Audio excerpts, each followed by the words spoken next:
नमस्कार विद्यार्थियों, मैं सिंबूराम, सहायक आचार्य हिंदी। प्रिय विद्यार्थियों, इस वीडियो में हम शरणदाता कहानी के बारे में विस्तार से अध्ययन करेंगे। शरणदाता कहानी के लेखक अज्ञेय हैं। प्रश्न भी पूछा जाता है, शरणदाता कहानी के लेखक का नाम लिखिए। तो आप लिखेंगे सच्चिदानंद, हीरानंद, वात्स्यायन, अज्ञेय।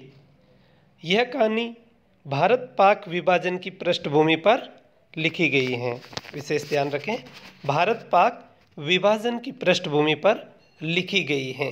शरणदाता कहानी के प्रमुख पात्र संबंधी आता है कि पात्र परिचय दीजिए या प्रमुख पात्रों के नाम लिखिए, या शरणदाता कहानी के किन्हीं दो पात्रों के नाम लिखिए, या शरणदाता कहानी के नायक का नाम लिखिए।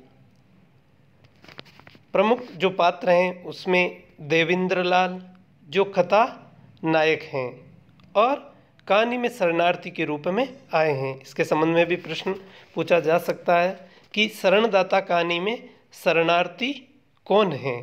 तो आप लिखेंगे शरणार्थी देवेंद्रलाल हैं।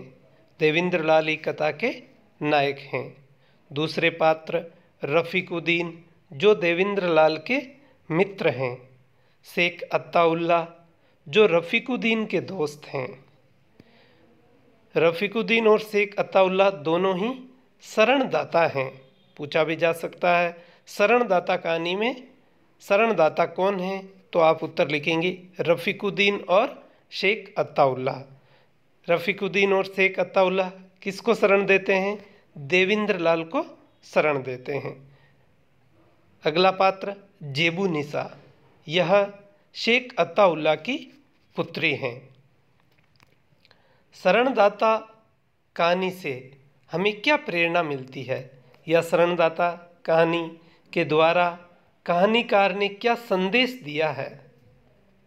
हमें धर्मांधता और कट्टरता छोड़कर, जो धर्मांधता है और जो धार्मिक कट्टरता है उनको छोड़कर मानवीय मूल्यों की रक्षा करनी चाहिए एवं समाज में समरसता के साथ मानवतावादी भावना रखनी चाहिए। पुनः देखें, शरणदाता कहानी में कवि अज्ञेय क्या प्रेरणा या संदेश देना चाहते हैं कि हमें धर्मांधता और कट्टरता छोड़कर मानवीय मूल्यों की रक्षा करनी चाहिए और समरसता के साथ मानवतावादी भावना रखनी चाहिए।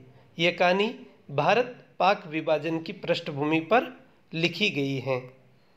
कहानी के नायक या प्रमुख चरित्र देवेंद्रलाल की चारित्रिक विशेषताएं महत्वपूर्ण प्रश्न है। पूछा भी जाता है शरणदाता कहानी के नायक का चरित्र चित्रण कीजिए, या अज्ञेय की कहानी शरणदाता के प्रमुख पात्र देवेंद्रलाल की चारित्रिक विशेषताओं को स्पष्ट कीजिए या चारित्रिक विशेषताओं का वर्णन कीजिए। देवेंद्रलाल शरणदाता कहानी का प्रमुख पात्र हैं। यह कहानी का नायक हैं। देवेंद्रलाल की चारित्रिक विशेषताओं को हम निम्नानुसार अध्ययन कर सकते हैं। पहला, साधारण व्यक्तित्व। देवेंद्रलाल साधारण स्तर का गरीब व्यक्ति है।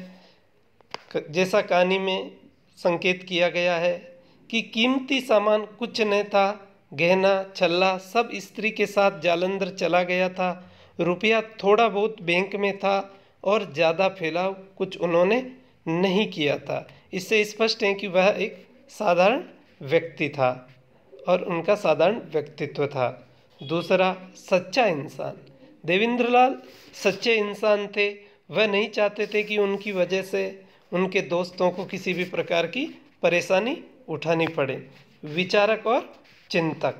देवेंद्रलाल विचारशील व्यक्तित्व के धनी थे।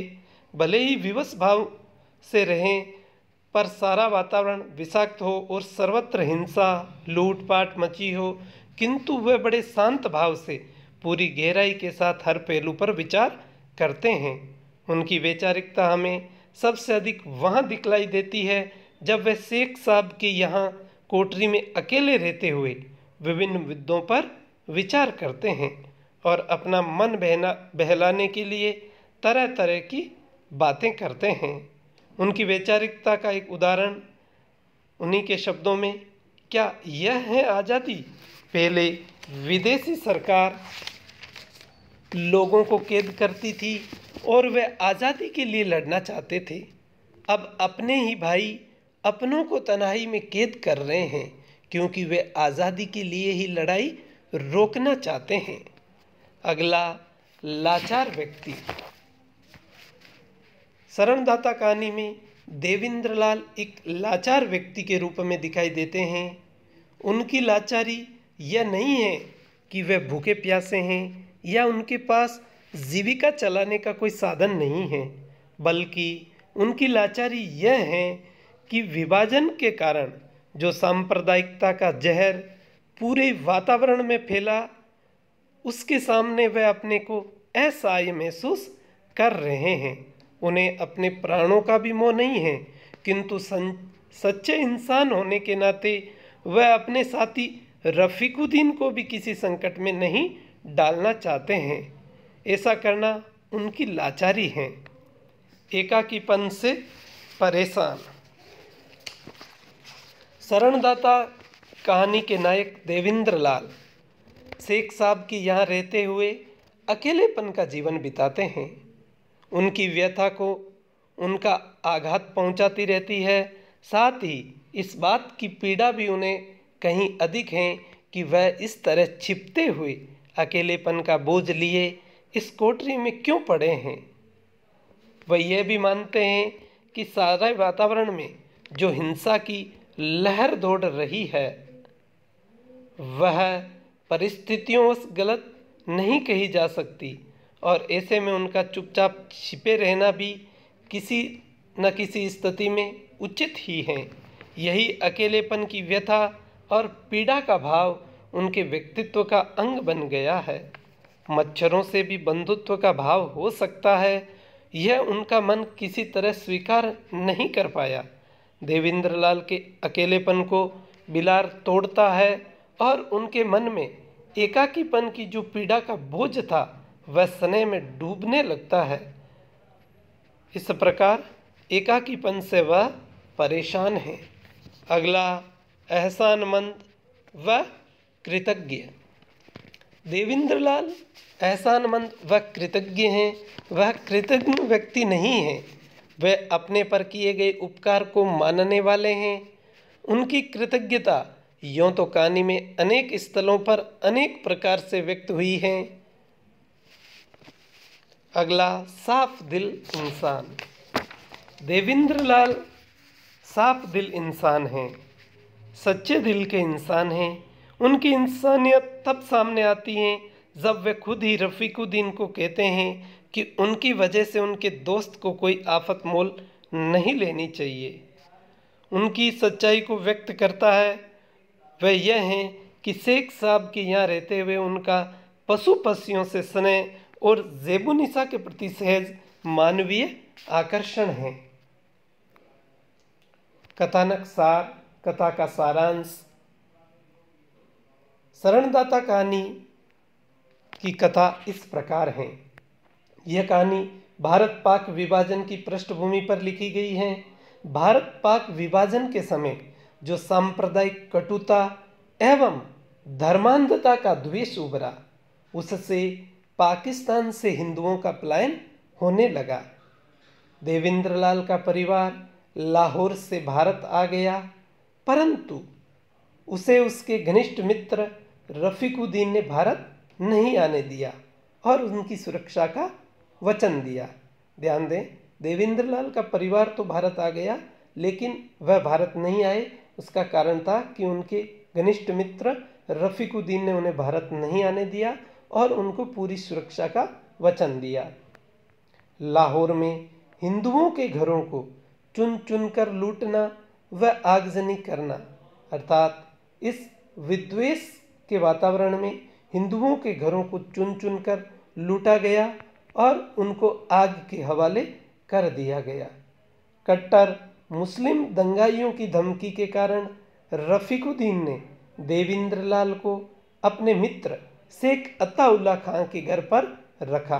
पहले देवेंद्रलाल रफ़ीकुद्दीन के घर पे थे और बाद में दंगाइयों की धमकी के कारण उन्होंने देवेंद्रलाल को अपने मित्र शेख अत्ताउल्ला खां के घर पर रखा। वहाँ वह घर के पिछवाड़े एक गिरहत से सटी कोठरी में अकेले रहते थे। शेख अत्ताउल्ला भी दंगाइयों से भयभीत थे और एक दिन अत्ताउल्ला खान ने देवेंद्रलाल को विषाक्त भोजन भेज दिया, क्योंकि दंगाई हैं वह बार बार उन्हें धमकियां दे रहे थे। जो विषाक्त भोजन भेजा था उसके साथ शेख अत्ताउल्ला खां की पुत्री ज़ेबुनिसा द्वारा लिखी एक कागज़ की पुड़िया भी थी, जिसमें लिखा था खाना कुत्ते को खिलाकर खाना। बिलार की उस विषाक्त भोजन से मृत्यु हो गई, क्योंकि देवेंद्रलाल ने ज़ेबुनिसा की जो संकेत था उसके अनुसार उस भोजन को पहले बिलार को खिलाया, जिससे उसकी मृत्यु हो गई और वह इससे बच जाते हैं, खाते नहीं हैं। देवेंद्रलाल फिर रात में वहाँ से भाग जाते हैं और दिल्ली पहुँचते हैं। अंत में उन्हें ज़ेबुनिसा, जो शेख अत्ताउल्ला की पुत्री है, चिट्ठी मिली जिसमें लिखा था कि मनुष्यता के नाते आप भी वहाँ किसी बेबस अल्पसंख्यक की इसी तरह सहायता करें। धन्यवाद।